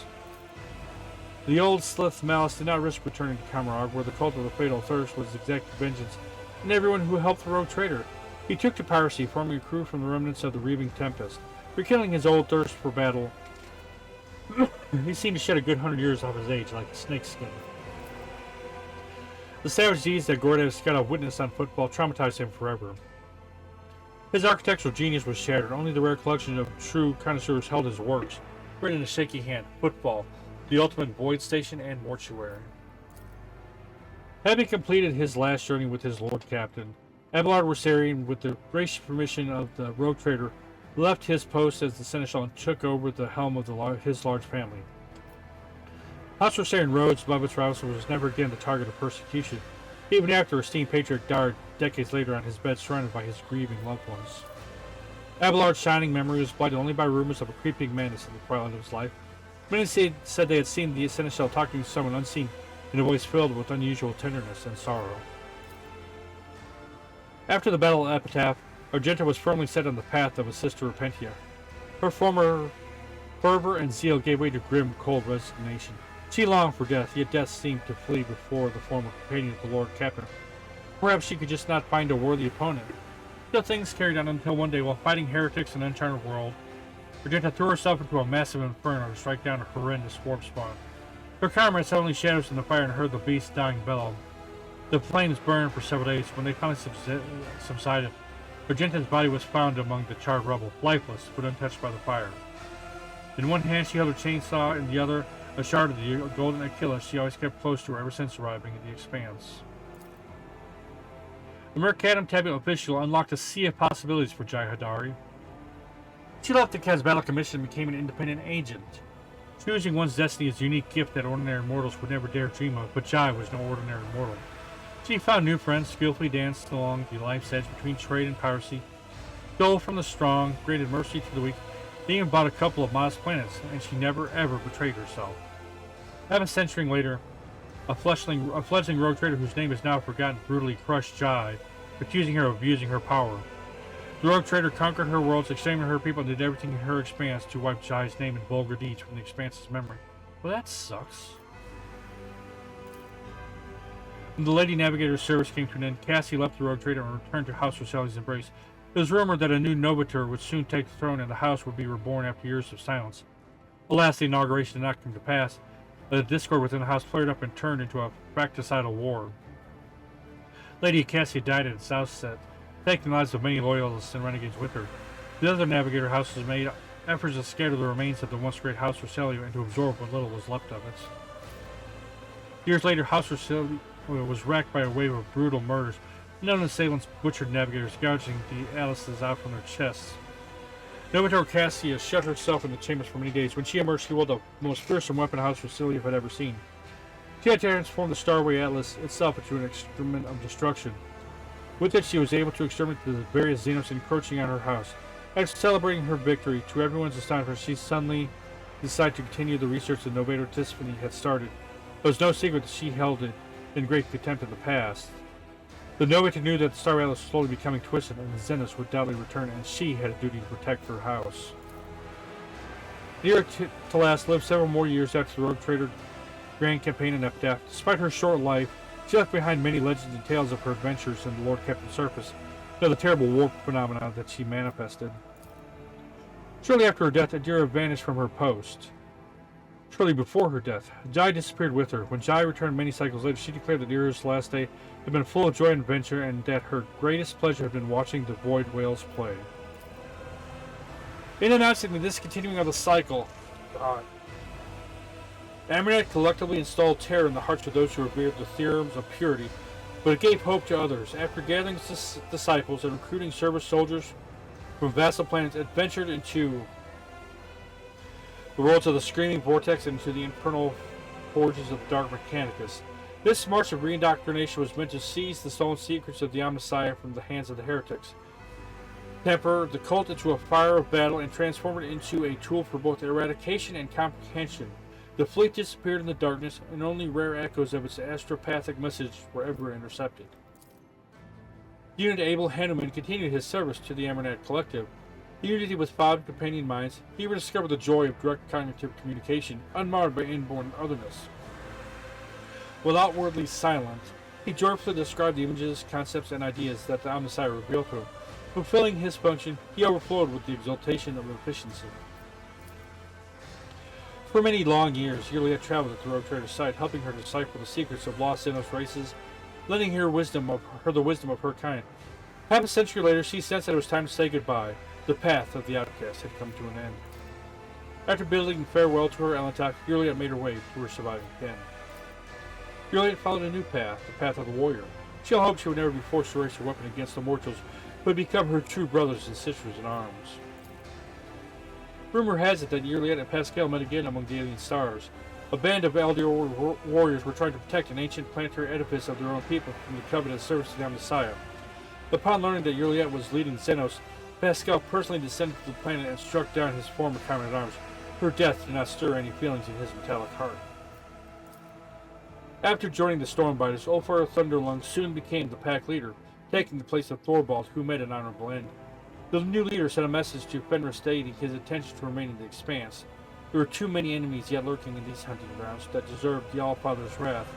Legends paved the formidable pack's path in gold. Years later, Ulfar found a battle in which he could meet his honorable death. But the warp was suddenly torn asunder, and the ships from Fenris bearing the Mark of Wolf had came to his aid. Saved from the battlefield by his loyal companion Halbrand, Ulfar accepted the honors of the dreadnought that was entombed in sacred armor. During the blessed ritual, he cursed and demanded to be left to his death, but his brothers merely answered with mirthful laughter. When he recovered his senses, Ulfar led his forces to the heathen stars. The Allfather had given him a new mission and a near-death vision. No one in the Expanse had heard from the Space Wolves since their departure, yet we believed that one day they will return victorious. It is rumored that the true cause of Thorvald Einhard's demise was treachery. Faced with a superior enemy, the Space Wolves called on their allies for help. But a nearby squadron of Cognizant fleet withdrew, defiantly broadcasting that the debt to Archmage Marmonet is not forgotten. God bless. Such was the echo of the deeds of the rogue trader of House Von Valencias, deeds that transformed the Corona's Expanse and prepared it for events even darker and more violent. But these are the events of a different story. This one has come to an end.